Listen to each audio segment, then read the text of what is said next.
formation que j'ai reçue au lycée français m'a aidé dans le monde des affaires. Ça m'a donné d'excellentes bases. La connaissance du français m'a aidé à parler un espagnol plus ou moins correct.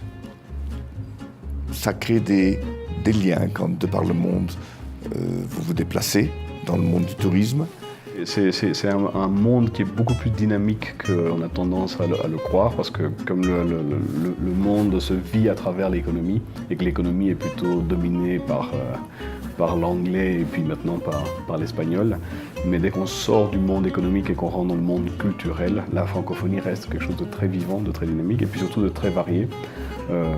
L'idée francophonie égale France est chaque fois plus diversifiée, plus intéressante. Bon, un conseil pour un étudiant colombien qui voudrait apprendre le français, bien sûr, avoir beaucoup de patience, se mettre à la tâche parce que c'est pas facile, mais avoir l'espérance que quand le français vient, c'est un éclairage de la tête, de tout ce que l'on peut apprendre à travers la culture française. L'espagnol, tu as les règles, l'exception. C'est tout.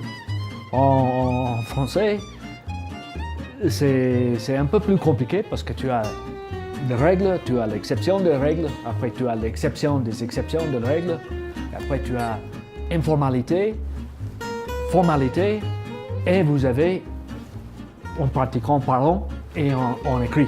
Donc il y a plusieurs façons de s'exprimer en français.